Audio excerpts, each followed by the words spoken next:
أعوذ بالله من الشيطان الرجيم بسم الله الرحمن الرحيم الحمد لله الذي ليس لأوليته ابتداء ولا لأزليته انقضاء وانحسرت الأوصاف عن كنه معرفته وردعت عظمته العقول والذي لا تواري عنه سماء سماء ولا أرض أرضا ثم الصلاة والسلام والتحية والإكرام على سيد البطحاء سيد المرسلين والأنبياء أبي القاسم محمد المصطفى اللهم صل على محمد وآل محمد وعلى الجوهرة القدسية البتول العذراء سيدة النساء فاطمة الزهراء وعلى بعلها أمير المؤمنين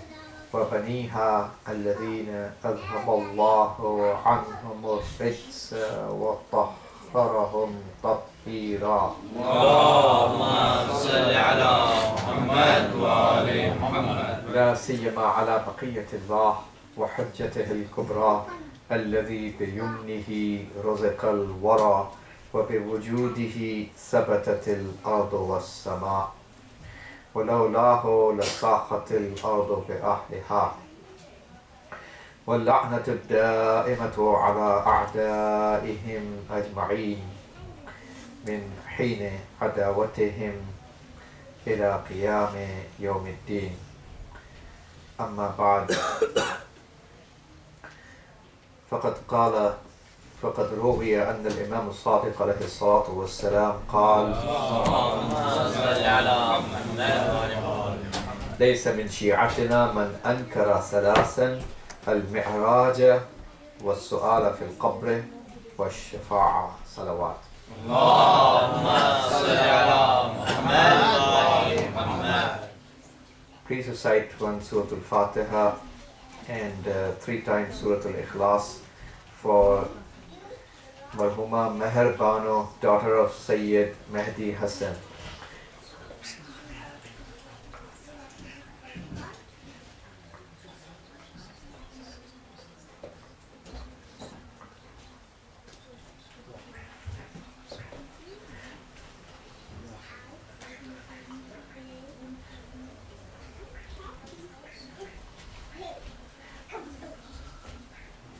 Also, there's a request, please recite Surah Al-Fatiha for Marhum Sayyid Ali Zaidi, son of Sayyid Hashim Zaidi. One Surah Al-Fatiha and 3 times Surah Al-Ikhlas, please.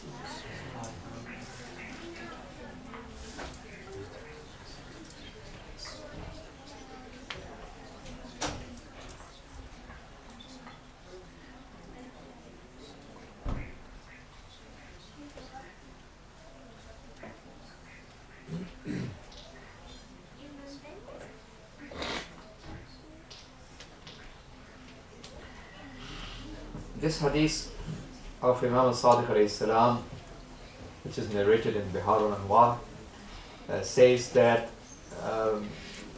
لَيْسَ مِنْ شِيعَتِنَا مَنْ أَنْكَرَ ثَلَاثًا. Someone who denies 3 is not among our Shias. So these are something which are basically undeniable facts of our faith and our beliefs. And those 3 things that Imam had mentioned are, first is the ascension. Prophet obviously went to ascension and Mi'raj, and we learned about that on the occasion of Mi'raj and discussed in some detail about that. And the second point is as-su'al fil qabr, questioning in the grave. And the third thing is shafa'at, means the intercession that we believe, according to the Holy Quran, that the Holy Prophet has the right of shafa'at, and all those people whom Allah give the right of shafa'at have the right of shafa'at. According to our belief, we believe it's the Prophet and Ahlul Bayt alayhim salam, and the Shuhada, and the Siddiqeen, and Salihin, and the Ulama, and Awliyaullah, beloved servants of Allah. All of them have the right of shafa'at. So likewise, those people who say the adhan back then in the life of dunya, Some people feel shy in saying adhan as if it's just the job of the kids to say adhan. We should be taking a lead over others in saying the adhan. People who used to say adhan have the right of shafa'at as well. So these are the three things: mi'raj and questioning in the grave and shafa'at.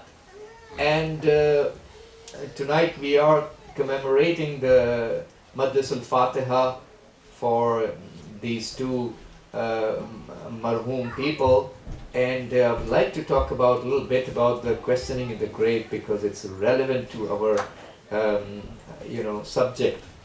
And it's narrated that in al-malakain ya'tiyani fi hay'atin ha'ilatin lahuma sawtun karra'ad wa a'yunun kal-barq. So we learned from this narration that the two angels arrive in the grave. It's an undeniable fact. Angels of Allah arrive in the grave and ask the questions. Their names are Munkar wa Nakir. For some great personalities, it's actually Bashir and Mubashir who come instead of Munkar and Nakir. For regular people, it's Munkar wa Nakir. Munkar and Nakir are close angels of Allah, are not the regular angels. Angels have darajat and levels. These are close angels of Allah, and they are karihul manzar, ugly looking angels. That's how Allah created them, but they are close to Allah, and they come in a form and shape which is scary, and lahuma sawtun karra'ad. Yeah, it's wise, brothers and sisters, to learn the facts, because facts are undeniable. This is what every person has to go through. The life in this world is too short. Everyone has to die, be it a Muslim or non-Muslim. You believe in God, you deny, you're agnostic, you're atheist, you're whatever you may be. Can anybody deny the death? Nobody can deny that. So it's wise. We should be thankful to the Holy Prophet and Ahlul Bayt for telling us and sharing this great information with us ahead of the time so we can be prepared. It's undeniable. So their voice, we learn in the light of the narration, the voice of these two angels is like the sound of the lightning. When the lightning flashes, it has a scary sound. That's the kind of sound they have, and their eyes are like the flash of the electricity. And yes, Alan, and that's where they start asking the question, Man Rabbuka, who's your Lord, who's your Prophet, what's your religion? My teacher, Ayatollah Jawadi Amuli Hafadallah, I remember when he was discussing about this thing, he said, these are very basic questions. Come on, who is your Lord? We have been talking about Allah throughout our life. Is that a rocket science? To ask a person in the grave, who is your Lord? Everybody knows it. Throughout our life, a Muslim talks about Allah, confesses and admits, right? Then what's the big deal? The big deal is that we are unable to speak the truth. Because if we have obeyed Allah in our life, the obedience becomes part of our soul. If we have obeyed Islam, if we have obeyed the Prophet and obeyed the 12 Imams in our life practically, their obedience became part of our soul. Whatever is part of your soul, you take it with you in the grave. If you did not obey, you just paid a lip service. This is where the problem starts. Yes, we have been talking about the name of Allah a million times in our lives before dying, but did we obey? Only then it's easy to reply when we obey. Because some people did not obey, even though they talked about the name, it will be very, very difficult or not possible for them to reply based on the level which level a person belongs. So now these two angels start asking, and Allah's mercy teaches us to recite Talqeen, the reminder of the vital info that we recite 2 times upon the dead person, right? So one of the persons goes into the grave, you put your hands like this, like scissors, right? So your right hand is on his right shoulder, and your left hand is on the left shoulder of the dead person, and Islam teaches us the closest of the relatives should go down, the closest in terms of the awliya al-mayyit, the inheritors of the dead person. Who is the closest in terms of inheritance? that person should go down, preferably. If no one is present, anybody can go. And this is where the talqeen is recited, and you shake the shoulders of the person. This person dead is, the soul has departed the body, true, but Islam teaches us the soul does not depart completely. It has a contact remaining with the body. Some sort of link survives. And that's why it feels the pain, that's why it feels the reward in the grave. That's why the soul can understand what you're talking about. If it was just a body, what in the world would body understand from the conversation of a person?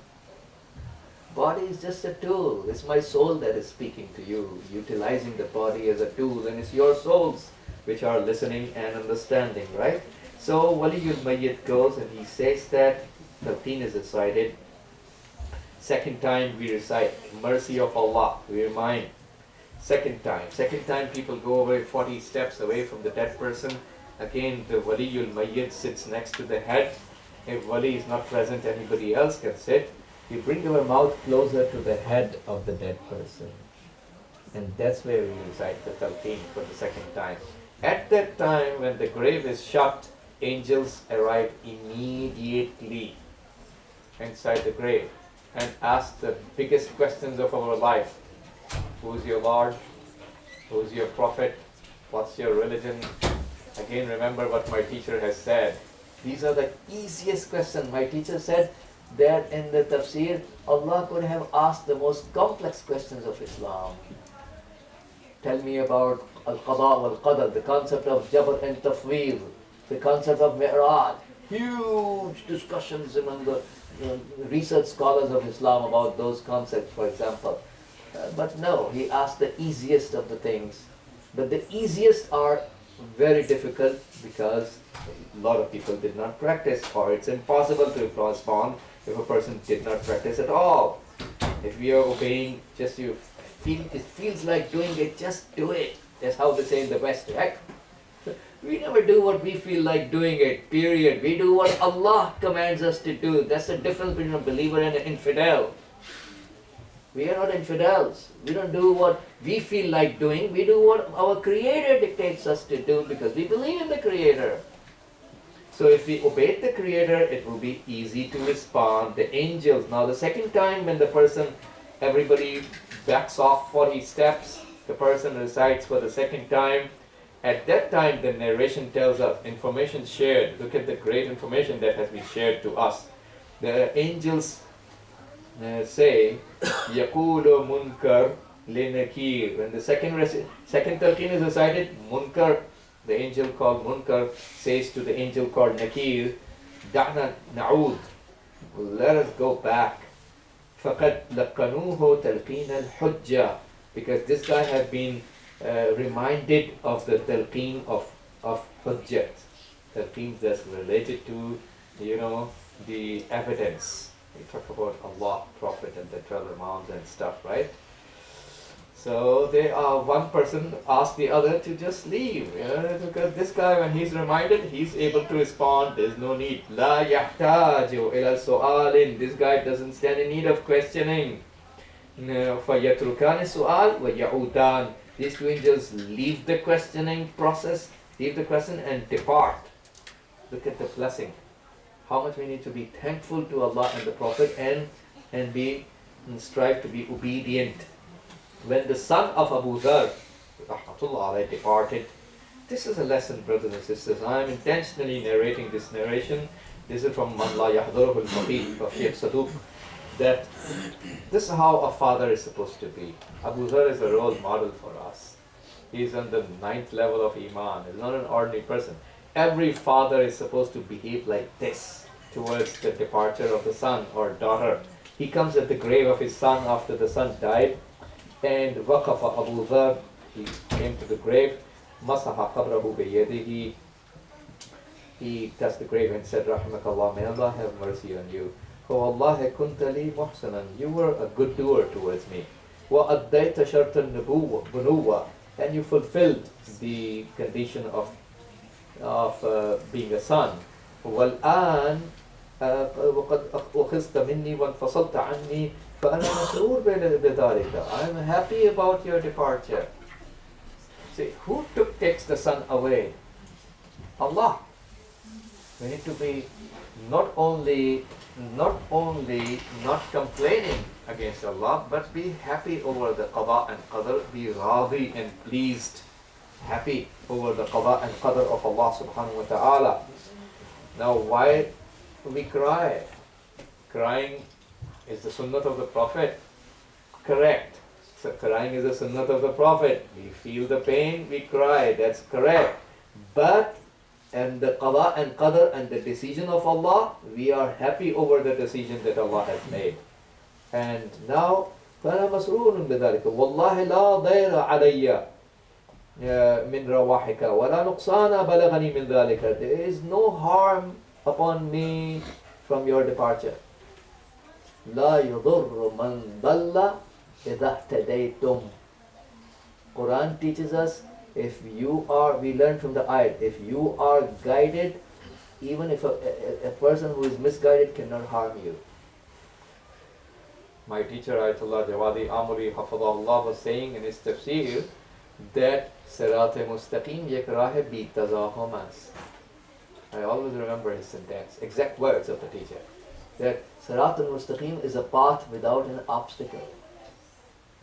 Nothing can be an obstacle in your way. You are doing your faridah, you are successful. Doesn't matter who says what, who does what, you are successful. Nothing can be an obstacle in your way. Don't worry about anything. Worry about your faridah. Did you do your faridah right or not? This is what we are supposed to worry about. So, nothing happened to me, no harm from your departure. وَمَا لِي إِلَىٰ أَحَدٍ سِوَى اللَّهِ مِنْ حَاجَةٍ. I have no need towards you anyways, all I need is Allah. Look at how Abu Zar is actually behaving towards the qada and qadr. So ولولا حول المطلع لفرحت أن أكون بديلك لكني أريد تلافي ما فات مني.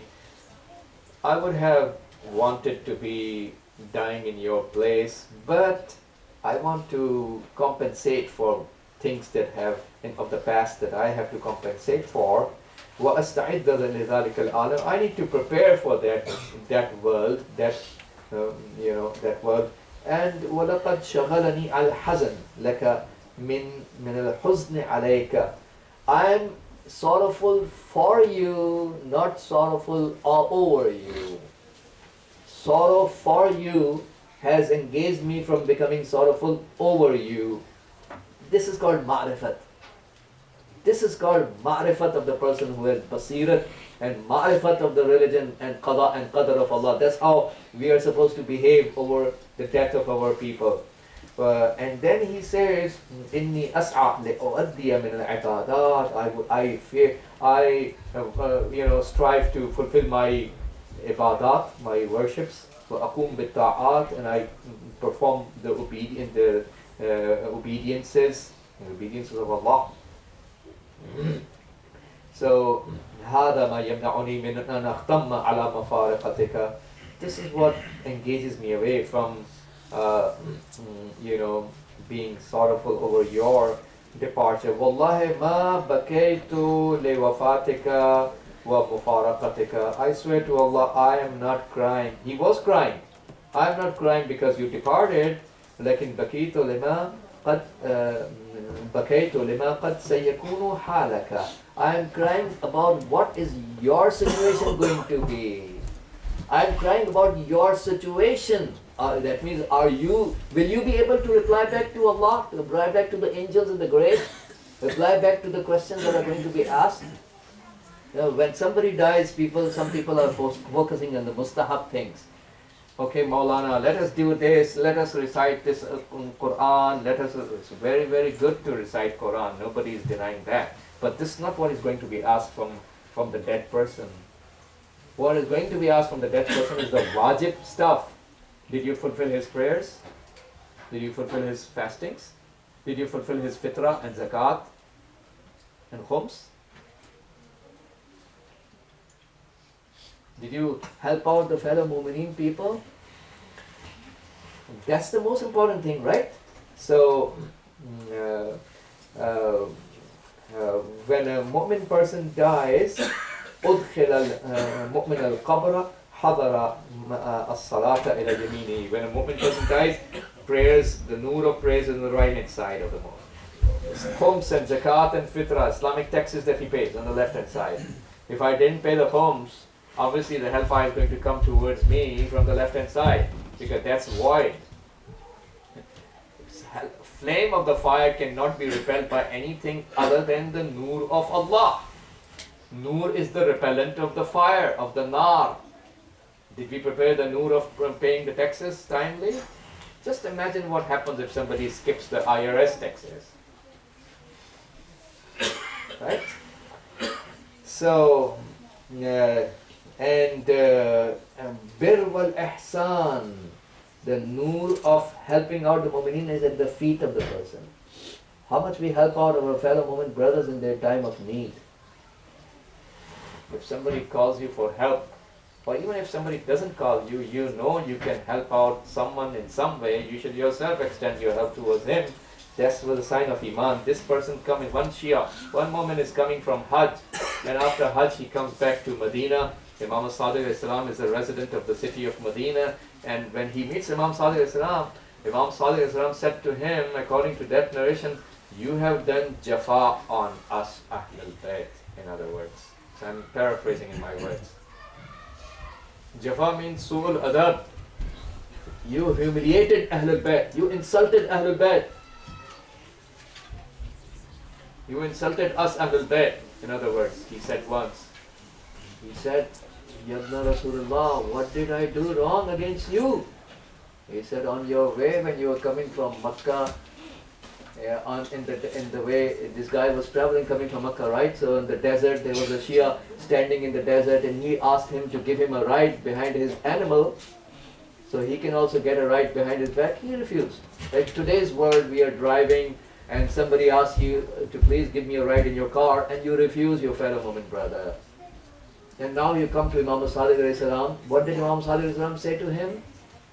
In other words, you have done jafa. You have humiliated Ahlul Bayt, insulted Ahlul Bayt. Certain things can be compensated for the dead person. You can go and seek forgiveness from all those people whom a person insulted. So he has the nur at his feet. You can pay the khums on his behalf. He was so much, into westernized that he is unable to pay khums on his time. He's ready to pay the taxes of IRS, which we all pay, but he's not ready to pay khums on time. Or didn't care about prayers. So hellfire is coming from the right hand side, right? So some things we can rectify, but certain things which cannot be rectified. For example, the belief of a person. And now these 6 anwar and lights introduce itself. Man antum, the nur which is most intense, most luminous, asked all the rest of the 6 anwar, would you introduce yourself? Who are you?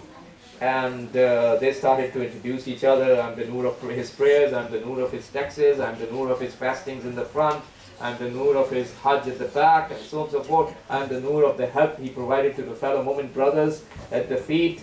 And then all of them asked this nur which is on the top of the head of this dead person, who are you? Would you introduce yourself? And this nur is the most intense.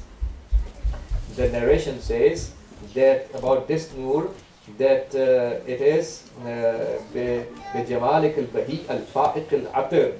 This nur is the most beautiful among the rest of the nurs, and most superior in terms of the nice smell. And then this nur replies back, أَنَا وَلَايَةُ آلِ مُحَمَّدٍ. Allahumma salli ala Muhammad wa ali Muhammad. This is not possible to be rectified. If somebody supported Taghut throughout his life, sympathizing with the Zalimeen throughout his life, supporting this Zalim and that Zalim, and supporting pictures of Facebook. Look at the pictures of some of our Moment people, Moment brothers and sisters. What kind of pictures of what Zalimeen they are posting on their own Facebook? And you skip on the next page, Labbaik Ya Hussain, and the next page, Imam Hussain Shrine, and then another Zalim. What kind of Islam some people are practicing? What kind of Islam? Taqwiyat of batil. This cannot be rectified. If you support the Zalim, your love of Ahlul Bayt doesn't combine. If somebody supports Yazid, love of Imam Hussain, then he says, I love Imam Hussain. This is a joke. Even a kid is not going to buy. So that nur is impossible to be compensated for. We need to correct our children in our lifetime. There is no room for you to support the Taghut. This simple red line, you cannot cross. Zero tolerance law of Allah about the walayat of Ahlul Bayt. Rest of the things, your prayers can be rectified by somebody being in your proxy. Your khums can be paid by somebody in your proxy, right? Help of the moment you did not provide, okay, we can go and seek forgiveness from those mu'mineen whom you messed up in your rights towards them. But this is impossible to be rectified. Now this is the identifying of the problem. What's the solution? Several solutions have been provided. So first solution, fasting for 9 days in the month of Shaban. Just passed by. If somebody fasts for 9 days in the month of Shaban, the questioning of the Munkar and Nakir becomes easy. Munkar and Nakir becomes so soft and nice towards them. Solution number 2 for being safe in the time of questioning in the grave is that Man ahya laylat al-salis wal ishrin min Ramadan. Whoever stays up throughout the night in the 23rd and the night before 23rd of Ramadan, the biggest night, Laylatul Qadr, most likely candidate for Laylatul Qadr, and he prays 100 rakats of prayers, and that's also helpful for that. For the time of the questioning of the Munkar and Nakir. And if person does that, Nur comes out of his grave. Nur starts glittering out of his grave when he is buried for this kind of moment. The third solution, so look at that. So it's about khidab. And khidab is also ahaduma istihya'u munkar wa nakir mimman yaqbil. Somebody who applies khidab. That's also one of those things from which Munkar and Nakir feel hesitant. The fifth solution for this problem is someone who dies, who's buried in the turbat of Najaf al-Ashraf or Karbala or one of the Masumeen alayhi salam, Mashhad al-Muqaddas, for example. This is the solution, one of the great solutions for avoiding the questioning of the angels in the qabr. Now there was a great scholar, and Muhaqqiq al-Bahdahani rahmatullah alayh, when he saw Imam al-Hussain alayhi salam in the dream, and he asked Imam al-Hussain alayhi salam that Sayyidi wa Mawlai, ayus'alu man dufina bijawarikum, somebody who is buried in your neighborhood, your proximity, is he going to be asked the questions in the grave? And Imam Hussain alayhi salam, according to that narration, replied in the dream of Muhaqqiq Basahani rahmatullah alayh, Man yajra'u min al-malaikati an yas'ala dhalika al-mayyit. Which one of the angels have the courage to ask from that mayyit, that person? So none of the angels have the courage to ask any question from somebody who is buried in the proximity of one of the Masumeen. We realize the highness of the Masumeen at the time of death, unfortunately. We should have realized their highness before we die, but a lot of people don't realize their highness, and there are only a few who realize the highness of Ahlul Bayt alayhim salam. But we have al-malaikatul naqala, right? The transferring angels. Even if you are not buried in Najaf, graves are very expensive in some of those holy cities. But we have al-malaikatun naqala, transferring angels. So, and the first night, angels transfer the dead person. Transfer to where? Transfer to that soil and turbat where they belong, they deserve to be. So we are being transferred by Allah. By default, Allah subhanahu wa ta'ala takes us from the first night wherever we may be buried. Wherever we may be buried, right? There are enemies of Allah buried next to Imam Rida alayhi salam. Right? So can you outsmart Allah subhanahu wa ta'ala just because of your political influence or financial supremacy, you get buried in a holy place, so you can outsmart Allah's laws? No way. Allah has His own principles. Even if the enemy of Allah is buried next to a ma'soom,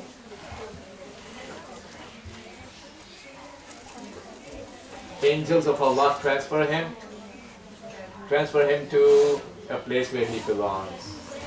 This soil has not only the blood of Imam al-Hussein, but the blood of all of his ashab falling on that. Blood of Ali al-Akbar falling in the land of Karbala. It's very holy place. This is where our scholars and our ulama take their shoes off when they land alive in Karbala. They should take their shoes off. Why should we step with our shoes over the place which is so holy that the blood of Abi Abdullah al-Hussein, the most sacred blood, has fallen down? Imam al-Hussein alayhi salam, the blood of Ali Akbar has fallen down. So Ali Akbar is the one who sent Imam al-Hussein alayhi salam when he was sending Ali Akbar. He said, Allahumma ashhad ala ha'ula'i al-qawm. Oh my Lord, be a witness on these people, against these people. فَقَدْ بَرَزَ إِلَيْهِمْ غُلَامٌ أَشْبَهُ النَّاسِ خَلْقًا وَخُلْقًا وَمَنْطِقًا بِرَسُولِهِ.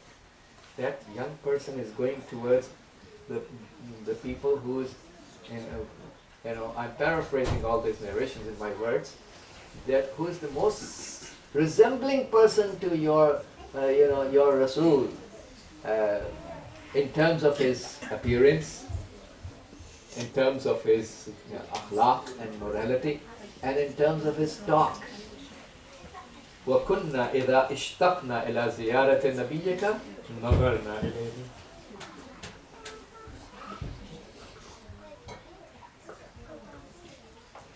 Whenever we were keen towards doing the ziyarat of your Prophet, we used to look at Ali Akbar. Imam Hussein used to do the ziyarat of Rasulullah by looking at the most handsome face of Ali Akbar. No one has a son like Ali Akbar, so we cannot feel the pain of Imam Hussein. And the amama of Rasulullah was placed over the head of Ali Akbar. Ali Akbar is sent for the qital, and he also curses Amr ibn Sa'd by saying, Qata Allahu rahimaka kama qata'ta rahimi. May Allah cut your lineage the way you cut my lineage. How much pain Imam Hussein went through for the shahadat of Ali Akbar. And finally, when Ali Akbar goes into the battlefield, and after a short while, Ali Akbar returns back, and he said something into the ear of Imam al-Hussein. فَبَكَى بُكَاءً عَالِيًا. My Mawla cried with a loud voice. When his sister asked the reason why he's crying, Imam al-Hussein replies, in other words, that it's a tradition that the father does wasiyat and will towards the son. But today the son is doing wasiyat and will towards the father. Ali Akbar was so much thirsty and he was wanting some water. But how can Imam Hussein provide the water when there is no water available? He showed his tongue to Ali Akbar. And the tongue of Imam Hussein was more dry than the tongue of Ali Akbar. Imam Hussein consoles him by saying, in other words, that Rasulullah is going to provide you the drink.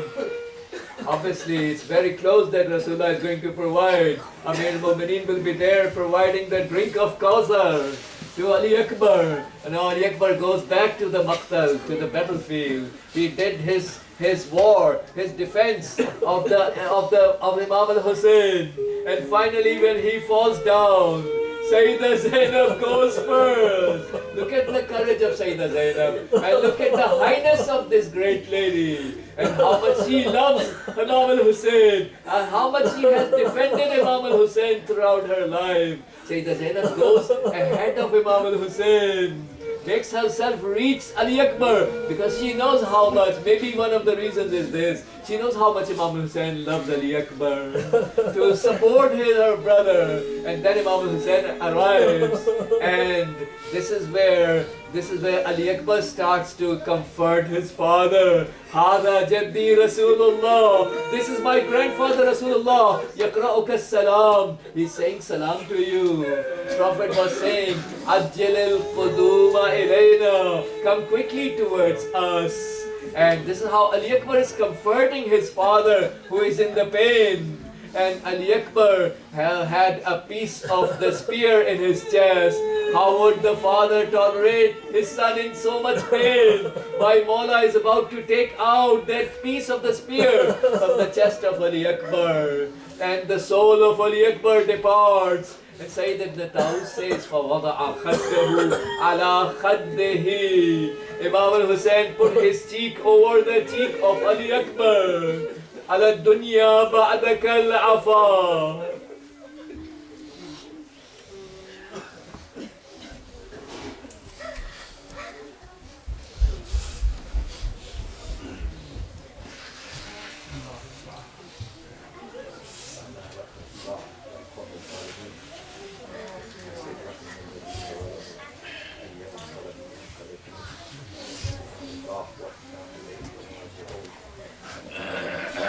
اللهم انصر الاسلام والمسلمين واغفر الكفار والمنافقين اللهم انصر من نصر الدين واحفظ من خذل المسلمين اللهم انصر واحفظ وايد علماءنا الربانيين ومراجعنا الربانيين وانصر الغريب الفقير قبل المسلمين اللهم انصر جيوش المسلمين وعساكر الموحدين اللهم فك عن الاسراء المسلمين اللهم وفقنا لما تحب وترضى وعجل في فرج مولانا صاحب الزمان واجعلنا من أنصاره وأشياعه وأتباعه وأعوانه بجاه محمد وآله الطاهرين. اللهم صل على محمد وآل محمد.